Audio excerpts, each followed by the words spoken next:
मेरे प्यारे दोस्तों, स्वागत है आप सभी का आपके गुरुजी चैनल एसपीजा चैनल पे। और हम आप सभी को द्विघात समीकरण बहुत ही अच्छे तरीके से बता रहे हैं, सिखा रहे हैं, समझा रहे हैं। तो मुझे विश्वास है आप सभी रेगुलर बेसिस पे हमारे सारे वीडियो को देखते होंगे और अच्छे तरीके से सारे कंसेप्टों को सीख पा रहे होंगे। कहीं से कोई दिक्कत समस्या नहीं हो रहा होगा। जैसा कि हमने आपको बात करी प्यारे दोस्तों, जो पिछले पार्ट्स में बहुत ही अच्छे तरीके से हमने द्विघात समीकरण क्या है नहीं है इसके ऊपर हमने बात किया था और आपको समझा भी दिया था। और इसके कंसेप्ट जो भी थे हमने बहुत ही अच्छे से आप सभी को समझाए। मुझे विश्वास है सारे पार्ट्स देख लिए होंगे। उसके बाद प्यारे दोस्तों, पार्ट दूसरा में हमने आप सभी को बहुत ही अच्छे से द्विघात समीकरण कैसे आप सभी बता सकते हैं, जो कोई भी इक्वेशन ये द्विघात समीकरण है या त्रिघात समीकरण है या द्विघात समीकरण नहीं है, इसके बारे में हमने बताया आप सभी को। मुझे विश्वास है आप सभी ये पार्ट्स भी देख लिए होंगे अच्छे से और समझ गए होंगे सारे कंसेप्ट को। आज हम आप सभी को क्वेश्चन नंबर 2 के 1 नंबर से बहुत ही अच्छे से बताने वाले हैं और आप सभी को सिखाने वाले हैं। और ऐसे प्रश्नों को कैसे बनाया जाता है वो कंसेप्ट भी आप सभी को देने वाले हैं। तो प्यारे दोस्तों, इस वीडियो को बहुत ही अच्छे से देखिए और अपने दोस्तों तक भी इस वीडियो को एक बार शेयर कर दीजिए, जिनसे उनको भी सीखने का मौका मिले, ऐसे प्रश्नों को करने का मौका मिले और एग्जाम में वो ऐसे प्रश्नों को अच्छे तरीके से करके आए और बना के आए। प्यारे दोस्तों, ठीक है, देखिए क्वेश्चन क्या कहा गया है। कहा गया है जो निम्न स्थितियों को द्विघात समीकरणों के रूप में निरूपित कीजिए। इसमें हमें हल नहीं करना है, हमें इन जो ये जो स्थिति इसमें प्रश्न के अंदर दिया गया होगा कंडीशन, उन कंडीशनों को क्या करना है तो द्विघात समीकरण के रूप में व्यक्त करना है, निरूपित करना है। तो देखिए प्यारे दोस्तों, कैसे निरूपित करते हैं, ठीक है। यहाँ देखिए प्रश्न को पढ़िए, समझने का प्रयास कीजिएगा। कहा गया एक आयताकार भूखंड का क्षेत्रफल 528 मीटर स्क्वायर है। प्यारे दोस्तों, जब कभी भी आयताकार का बात किया जाता है तो आप सभी जानते होंगे जो आयताकार यानी कि आयत का रूप का होगा, यानी आयत का क्षेत्रफल क्या होता है प्यारे दोस्तों, आप सभी जानते होंगे आयत का क्षेत्रफल होता है प्यारे मित्रों लंबाई गुना चौड़ाई। आप सभी जानते होंगे आयत का क्षेत्रफल क्या होता है तो लंबाई गुना चौड़ाई, इसमें कहीं से कोई दुराई वाली बात नहीं है, ठीक है। आप सही बोलेंगे हाँ। अब कहा गया क्षेत्र की लंबाई चौड़ाई के दोगुने से एक अधिक है। क्षेत्र का यानी वो आयताकार भूखंड का जो क्षेत्र दिया गया है उसकी जो लंबाई है प्यारे दोस्तों, उसका चौड़ाई के दोगुने से एक अधिक है। यदि हमें चौड़ाई पता चल जाए तो हम लंबाई निकाल सकते हैं। यहां से लिखेंगे माना कि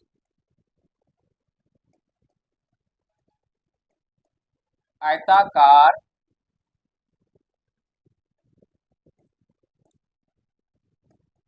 भूखंड की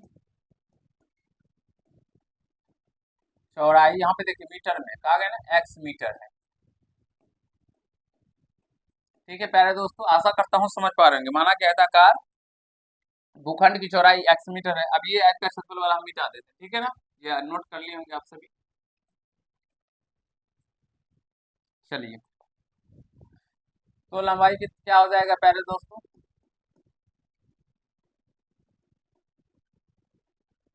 लंबाई हो जाएगा चौड़ाई के दो गुने से एक अधिक। तो चौड़ाई एक्स है तो इसका दो गुना करेंगे तो 2x, इसमें एक अधिक कर देंगे प्लस का एक, और ये इतना मीटर हो जाएगा, ठीक है। आशा करता हूँ समझ रहे होंगे, कहीं से कोई दिक्कत नहीं हुआ होगा। प्रश्न में क्या कहा गया है, कहा गया है आयताकार भूखंड का क्षेत्रफल 528 मीटर स्क्वायर पे आ रहा है दोस्तों, दिया गया है। और आप सभी जानते हैं आयताकार भूखंड का क्षेत्रफल क्या होता है, लंबाई गुना चौड़ाई। तो लंबाई हम लोगों का क्या है 2x प्लस का 1 इंटू चौड़ाई कितना है प्यारे दोस्तों x। तो x इक्वल टू कितना हो जाएगा 528, क्योंकि लंबाई गुना चौड़ाई और मीटर स्क्वायर से यहाँ पे भी metre metre metre square cancel हो जाएगा। आशा करता हूँ सारे प्यारे भाई अच्छे से समझ गए होंगे, ठीक है। अब इसको गुना कीजिएगा x से, ये हो जाएगा 2x स्क्वायर प्लस का x, ठीक है, इक्वल टू 500 है, ठीक है, यानी 528। अब यहाँ से ये हो जाएगा प्यारे दोस्तों, फिर कितना हो जाएगा तो 2x स्क्वायर प्लस का x, और ये इधर आ जाएगा तो माइनस का 528 इक्वल टू 0। और इसी रूप में प्यारे दोस्तों हमें क्या करना था, इसी रूप में हमें व्यक्त करना था इसको, ठीक है। निकल के आ गया। आशा करता हूँ आप सभी समझ गए होंगे, सीख लिए होंगे, कहीं से कोई दिक्कत समस्या किसी भी प्यारे भाई को नहीं हुआ होगा, ठीक है। और जो हम लोगों का आंसर निकल के आ गया यही इसका आंसर होगा। एक बार सारे प्यारे मित्र कमेंट्स कर दीजिए, ठीक है। एक बार बता दीजिए प्यारे दोस्तों, जो आप सभी अच्छे से समझ गए ना। फिर हम लोग अगले क्वेश्चन की ओर चलेंगे और आपको अगला क्वेश्चन समझाने का प्रयास करेंगे, ठीक है। कहा गया ना द्विघात समीकरण के रूप में निरूपित कीजिए, तो ये हमने द्विघात समीकरण के रूप में इसको निरूपित कर दिया, ठीक है। चलिए अगले क्वेश्चन की ओर। दो क्रमागत धनात्मक पूर्णांकों का गुणनफल 306 है, हमें पूर्णांकों को ज्ञात करना है। हमें पूर्णांकों को ज्ञात करना है, इसमें कहा गया पूर्णांकों को ज्ञात करना है, इसमें कहा गया हमें भूखंड की लंबाई चौड़ाई ज्ञात करनी है। देखिए दोस्तों, ये तो हमें निकल के आ गया। चलिए इसकी लंबाई चौड़ाई भी हम लोग ज्ञात कर सकते हैं। कैसे ज्ञात कर सकते हैं? तो इसका गुणनखंड करके हम लोग इसकी लंबाई चौड़ाई को ज्ञात कर सकते हैं, ठीक है। चलिए हम ज्ञात भी कर देते हैं आप लोगों के लिए, ठीक है। लेकिन प्रश्न के ऊपर हम अगर पढ़ते हैं ना, तो प्रश्न में सीधे कहा गया निम्न स्थितियों को द्विघात समीकरण के रूप में व्यक्त करना है, ठीक है। हमें भूखंड की लंबाई और चौड़ाई ज्ञात करना है इसके, तो ये प्रश्न एक के अंदर का आ गया, ठीक है, कोई बात नहीं। तो इसका 528 का आप सभी गुणनखंड गुना कर दीजिएगा ना, तो हो जाएगा 10 से 56 हो जाएगा। अब इसको इस तरह से तोड़ना है प्यारे दोस्तों, जो जोड़ने या घटाने पे हमें क्या हो जाना चाहिए, प्लस का एक्स होना चाहिए, ठीक है। तो 2856 और 5 यानी 1056 का गुणनखंड कीजिए। 2 से लगाइएगा तो ये 528 आ जाएगा। फिर 2 से लगाइएगा 26 दूना 52, 2 से 64। फिर 2 से लगाइएगा तो 13 132। 2 से लगाइएगा 2 छक्का 12, 2 छक्का 12 66। फिर 2 से लगाइएगा 33। ये कितना होगा, 2 दूना 4 दूना 8 दूना 16 दूना 32 33। 32 33 का हो जाएगा प्यारे दोस्तों गुणनखंड, ठीक है। यहाँ से देख लीजिए 2x² आप प्लस इसको लिखेंगे 32 33 ना, हाँ तो प्लस का 32 पहले लिख, यहाँ पे है प्लस प्यारे दोस्तों, ठीक है। प्लस का चाहिए तो माइनस का 32x, माइनस का 32x प्लस का 33x और माइनस का 528 इक्वल टू क्या हो जाएगा, 0। अब यहाँ से 2x कॉमन कर लीजिएगा तो हो जाएगा x माइनस का 16। यहाँ से 33 कॉमन कीजिएगा तो यहाँ से भी हो जाएगा x माइनस का 16 इक्वल टू 0। तो प्यारे दोस्तों यहाँ से 2x प्लस 33 कॉमन आ जाएगा, यहाँ पर x माइनस का 16 इक्वल टू 0, ठीक है। तो 2x प्लस का 33 इक्वल टू 0 कर दीजिएगा और यहाँ से x माइनस का 16 इक्वल टू 0 कर दीजिएगा। तो यहाँ से 2x बराबर क्या हो जाएगा पहले दोस्तों, माइनस का 33। तो x बराबर क्या हो जाएगा, माइनस का 33 और बटे 2, ये अमान्य हो जाएगा। और यहाँ से x का मान ये क्या हो जाएगा 16, तो ये मान्य होगा क्योंकि माइनस में कभी भी क्षेत्र लंबाई या चौड़ाई नहीं होता है, तो ये अमान्य हो जाएगा, ठीक है। ये नहीं लेना है, ये ले लीजिएगा। तो यहाँ से चौड़ाई कितना, लंबाई कितना हो जाएगा प्यारे दोस्तों, लिखिएगा अतः लंबाई बराबर, तो 2x प्लस का 1, तो 2 16 दूना 32 1 33 हो जाएगा, 33 मीटर। और चौड़ाई कितना हो जाएगा प्यारे दोस्तों, जो x का मान निकल के आया है, कितना निकल के आया है, तो 16 मीटर। आशा करता हूं आप सभी और अच्छे से समझ गए होंगे इस प्रश्न को, कहीं से कोई दिक्कत समस्या नहीं हुआ होगा। एक बार सारे प्यारे भाई बता दीजिए, अच्छे समझ गए ना, कोई दिक्कत नहीं हुआ होगा। चलते हैं अगले प्रश्नों की ओर। ये रहा अगला क्वेश्चन। कहा गया है दो क्रमागत धनात्मक पूर्णांकों का गुणनफल 306 है, हमें पूर्णांकों को ज्ञात करना है, ये कहा गया। और इसके स्थिति में यानी कहने का प्रश्न के अकॉर्डिंग अगर बात करेंगे तो हमें इसके द्विघात समीकरण के रूप में व्यक्त करना है, ठीक है। देखिए मान लेते हैं, माना कि पहला धनात्मक पूर्णांक x तथा दूसरा क्या होगा पहले दोस्तों जल्दी बता दीजिए, दूसरा धनात्मक पूर्णांक क्या होगा पहले दोस्तों, x प्लस 1 हो जाएगा, ठीक है ना। 1 मान लीजिए, क्योंकि कोई भी पूर्णांक होता है धनात्मक, अगर 1 लेंगे तो दूसरा 2 होगा, या अगला 3 होगा, फिर यानी कि 1 बढ़ता जाता है। तो इसी तरह से अगर पहला पूर्णांक x है तो दूसरा x प्लस 1 होगा। अब प्रश्न के अकॉर्डिंग हम बात करेंगे, तो कहा गया है दोनों धनात्मक पूर्णांकों का गुणनफल दिया गया है, यानी कि गुणनफल दिया गया है। तो x इंटू एक्स प्लस 1 इसको तो क्या हो जाएगा प्यारे दोस्तों, 306 यानी 306। अब इसको गुना कर दीजिए तो x² प्लस का x इसको तो क्या हो जाएगा 306 तो एक्स स्क्वायर प्लस एक्स ये इधर आएगा माइनस का 306 इक्वल टू 0 हो जाएगा। और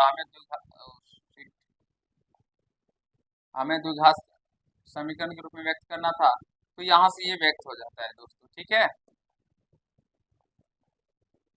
ये हो गया। लेकिन हमें इसमें कहा गया है पूर्णांकों को ज्ञात भी करना है, तो चलिए इसका गुणनखंड कर देते हैं।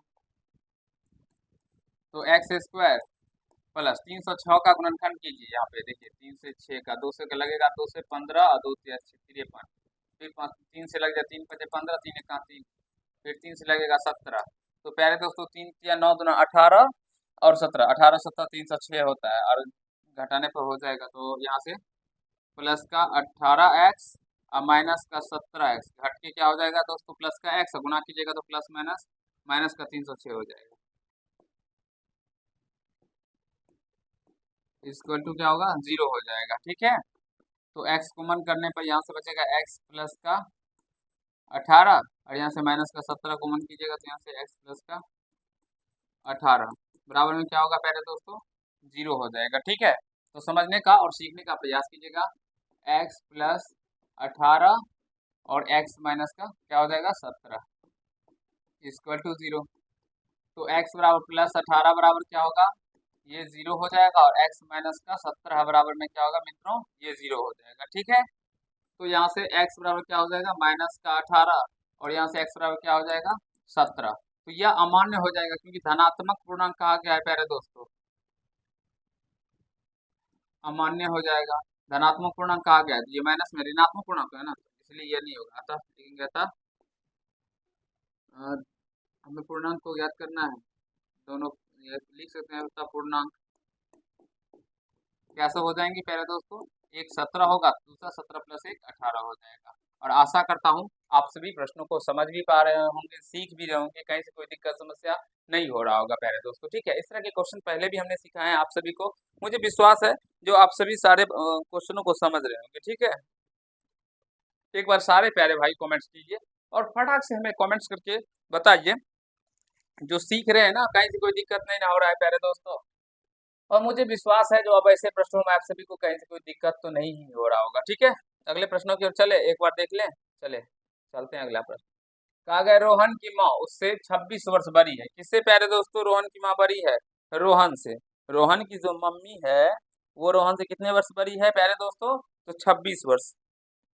चलिए आगे बात करते हैं।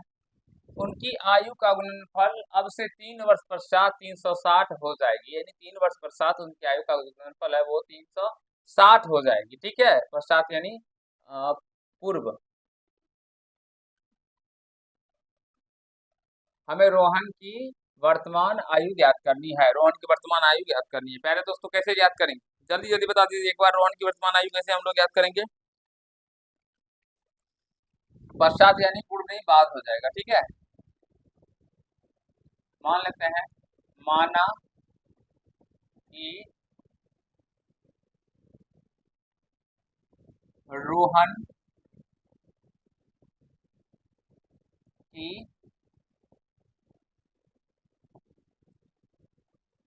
वर्तमान आयु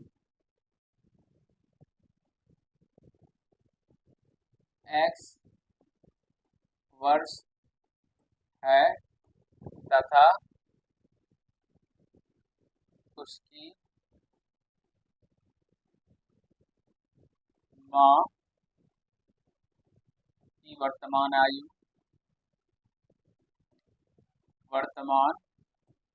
आयु क्या हो जाएगा प्यारे दोस्तों, 26 वर्ष बड़ी थी ना, तो x प्लस 26 वर्ष है। आशा करता हूँ समझ रहे होंगे। अब यहाँ से आप एक बार समझने का प्रयास कीजिए। कहा गया है रोहन की माँ उससे 26 वर्ष बड़ी है, किससे, तो रोहन से। अगर यहाँ पे हमें रोहन की आयु पता चल जाता तो हम उसकी माँ को भी निकाल पाते, लेकिन अगर माँ को हम मानते x तो फिर रोहन की आयु निकालने में हमें x से 26 को घटाना पड़ता, ठीक है। तो इसलिए यहाँ से प्यारे दोस्तों पहले हमने रोहन की आयु को माना है, उसके बाद उसकी माँ की आयु को मान लिया, ठीक है। प्रश्न के अकॉर्डिंग हम बात करते हैं।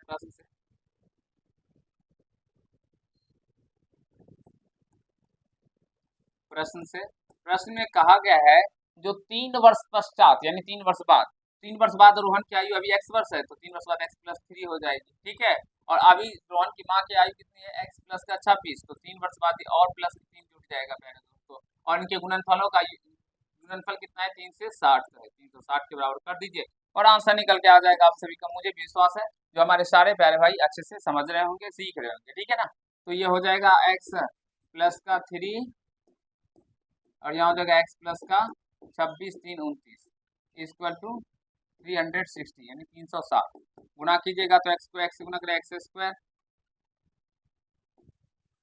स्क्वायर प्लस का 29x, फिर 3 से गुना कीजिएगा तो 3x और प्लस 29 क्या प्यारे दोस्तों 87 होता है, ठीक है ना। 9 27 के साथ हासिल दो 87 बराबर में 360 हो जाएगा, ठीक है।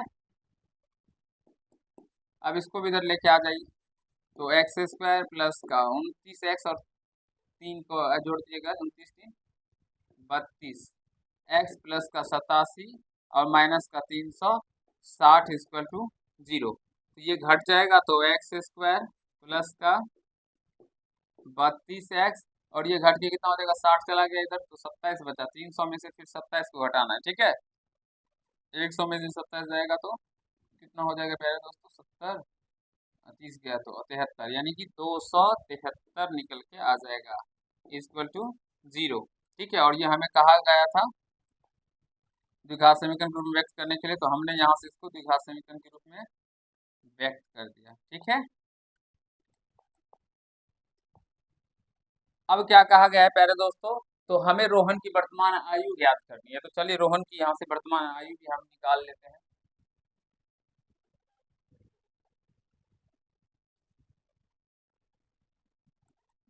एक्स स्क्वायर प्लस का 32x माइनस का 273 इक्वल टू 0। तो प्यारे दोस्तों 273 का आप सभी गुणनखंड कीजिएगा, 2 से नहीं 3 नंबर 27 3 का 3 13 7 91 7 से और 13, तो यहाँ से 7 क्या 21 क्या हो जाएगा प्यारे दोस्तों 21 और 13 कितना होता है 3 4 1 34 हो जाता है, ठीक है।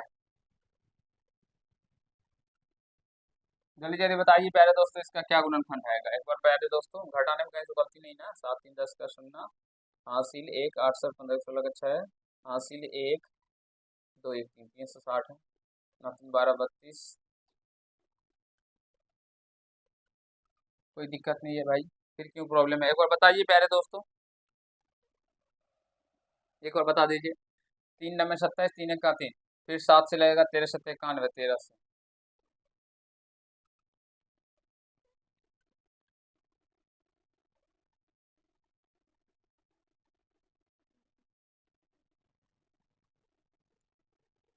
273 का तो 273 ही घट के आएगा, 10 में से 7 गया तो 3, फिर इधर बच गया 5, 15 में से 7 8 जाएगा तो 7, इधर बच गया 273। कहीं से कोई हमने मिस्टेक किया है प्यारे दोस्तों, एक बार देखिए और हमें कमेंट्स करके बताइए एक बार प्यारे दोस्तों, ठीक है। मुझे नहीं लगता है यहाँ तक कहीं से कोई दिक्कत है। इसका गुणनखंड कैसे तोड़ना पड़ेगा फिर, 7 क्या 21 और 13 32 तो आ नहीं रहा, 34 आ रहा है।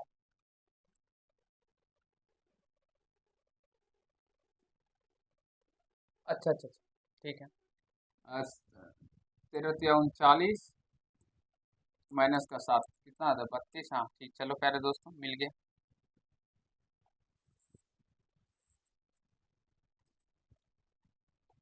यहाँ से देखिए x square plus 39x minus का 7x, 39 में से 7x घटेगा तो माइनस प्लस का 32x गुना करने के माइनस का 273 आ जाएगा इक्वल टू 0, ठीक है। x कॉमन कीजिएगा पहले दोस्तों तो x प्लस का 39 और ये माइनस का 7 कॉमन कीजिएगा तो यहाँ से x माइनस हाँ x प्लस का 39 इक्वल टू 0। तो x माइनस 7 और यहाँ से x प्लस का 39 बराबर में क्या हो जाएगा 0। तो यहाँ से x माइनस का 7 बराबर में 0 और यहाँ से x प्लस का 39 बराबर में 0। तो यहाँ से x का मान क्या निकल के आ जाएगा 7 और यहाँ से x का मान क्या निकल के आ जाएगा माइनस 39। तो ये प्यारे दोस्तों अमान्य हो जाएगा। अमान्य इसलिए हो जाएगा क्योंकि ये माइनस में है, माइनस में कभी किसी का उम्र होता है, नहीं होता है। तो यहाँ से लिख दीजिएगा अतः, अतः रोहन, रोहन की वर्तमान उम्र, रोहन की वर्तमान उम्र क्या हो जाएगा प्यारे दोस्तों? रोहन की वर्तमान उम्र 7 वर्ष, 7 वर्ष। आई होप मेरे प्यारे दोस्तों, आशा करता हूँ आप सभी अच्छे से समझ गए होंगे, कहीं से कोई दिक्कत समस्या आप सभी को नहीं हुआ होगा। एक बार सारे प्यारे भाई बता दीजिए हमें, जो समझ गए ना प्यारे दोस्तों, कहीं से कोई दिक्कत समस्या नहीं हुआ है, और मुझे विश्वास है जो ऐसे प्रश्नों को आप समझ रहे होंगे अच्छे से। ठीक है, जल्दी से नोट कर लीजिए, फिर अगले प्रश्नों की ओर चलेंगे और आपको समझाने का प्रयास करेंगे। मुझे तो विश्वास है, जो आशा करते हैं जो समझ पा रहे होंगे सारे प्यारे भाई अच्छे से। चलिए अगला क्वेश्चन। एक रेलगाड़ी 480 किलोमीटर की दूरी समान चाल से तय करती है। चलिए अच्छी बात है। यदि इसकी चाल 8 किलोमीटर प्रति घंटा कम होती तो उसी दूरी को तय करने में 3 घंटे अधिक लेती। ठीक है, पहले अगर मान लीजिए प्यारे दोस्तों एक्स की स्पीड से जा रहा था तो 480 किलोमीटर को जाने में मेरे प्यारे दोस्तों मान लीजिए 3 घंटा समय लगता था। लेकिन जब इसकी चाल घट जाती है ना, तो 480 बटे एक्स प्लस माइनस का 8, तो 3 घंटे अधिक ले लेते हैं। 3 घंटे अधिक लेती है, यानी कि टी प्लस का 3 होगा। तो प्यारे दोस्तों अगर इसमें से यानी कि इसमें से, ठीक है ना, यह ध्यान रखिएगा, इसमें से अगर हम इसको घटाएंगे तो प्यारे दोस्तों हमें समय का डिफरेंस निकल के कितना आएगा? इसमें से भी तो इसमें से घटाना पड़ेगा ना, समय का डिफरेंस कितना निकलेगा? 3 निकल के आएगा। समझने का प्रयास कीजिएगा, ठीक है। मान लीजिए रेलगाड़ी की चाल ज्ञात करना है। मान लेते हैं, माना कि रेलगाड़ी गाड़ी की चाल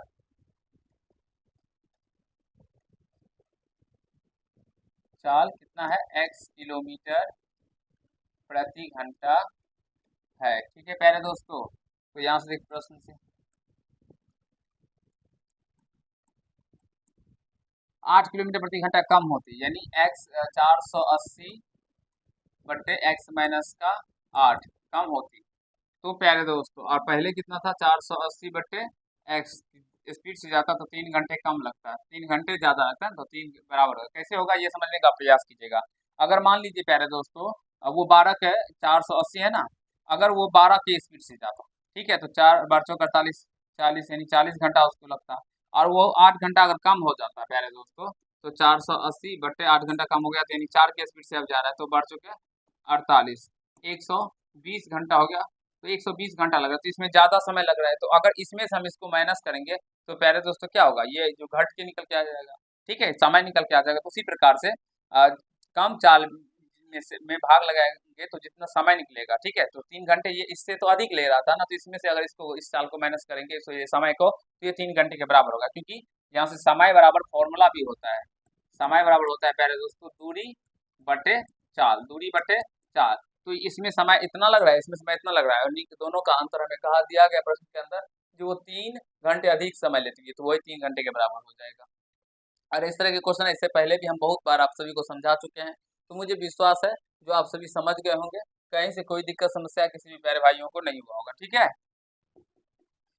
x minus x into x minus eight इसका एलसीएम हो जाएगा, cross x minus x cut जाएगा, तो ये 480 एक्स माइनस एक्स एक्स कर एक्स से गुना होगा, तो ये 480 एक्स, और यहाँ माइनस माइनस प्लस हो जाएगा, और 8 से गुना हो जाएगा इसको। ठीक है, तो प्यारे दोस्तों कितना हो जाएगा?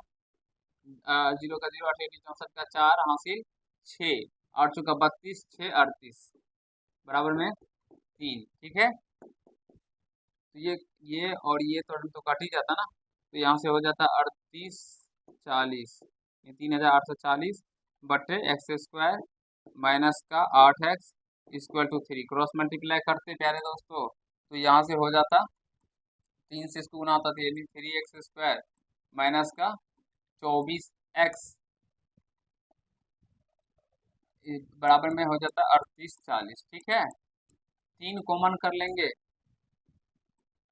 तो एक्स स्क्वायर माइनस का 8x इक्वल टू 38 40, और ये 3 से कट जाएगा, 3 का 3, 3 दूनी 6, 2 4 3 8 24, 0 1280, तो एक्स स्क्वायर माइनस का 8x equal to 1280 x square minus का 8x ये करेगा माइनस का 1280 इक्वल टू 0 हो जाएगा प्यारे दोस्तों। और यही हमको द्विघात समीकरण के रूप में व्यक्त भी करना था, ठीक है। तो ये हमने व्यक्त कर दिया।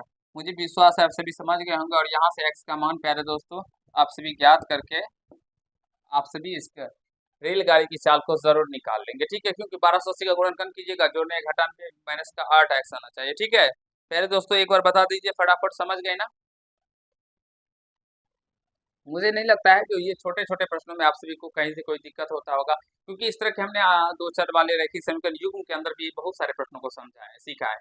तो फिर ये ऐसे प्रश्नों में आप सभी को कहीं से कोई दिक्कत नहीं होगा। तो पहले दोस्तों इस वीडियो में हम आप सभी के लिए एक छोटा सा काम छोड़ के जाते हैं। क्या छोड़ के जाते हैं? इसमें एक्स का मान निकालिएगा गुणनखंड विधि से, और आप सभी इसमें वो जो निकलेगा वो रेलगाड़ी की चाल हो जाएगा। तो कमेंट बॉक्स में कमेंट कीजिएगा कि रेलगाड़ी की चाल कितनी होती है। मुझे विश्वास है आप सभी कर पाएंगे। चलिए मिलते हैं नेक्स्ट पार्ट एक्सरसाइज 4.2 को, बहुत ही अच्छे से उसको भी समझाएंगे और सिखाने का प्रयास करेंगे। प्यारे दोस्तों जितने भी वीडियो आते हैं वो आप सभी के लिए सारे वीडियो बहुत ही ज्यादा इंपॉर्टेंट होते हैं, उन्हें देखिए और सीखने समझने का प्रयास कीजिए। अगर क्लास 10 या अन्य क्लास में पढ़ते हैं, तैयारी को एक अच्छे तरीके से करना चाहते हैं, तो आप सभी अपने गुरुजी के चैनल एसपीजा से जुड़ जाइए, क्योंकि यहाँ पे आपको बहुत ही अच्छे से शानदार तरीके से सारे सब्जेक्टों को पढ़ाया जाता है, और खास करके मैथ साइंस को बहुत ही अच्छे से बताया जाता है। चलिए मिलते हैं नेक्स्ट पार्ट में, तब तक के लिए खुश रहिएगा, मस्त रहिएगा, पढ़ाई को जबरदस्त तरीके से करते रहिएगा। धन्यवाद।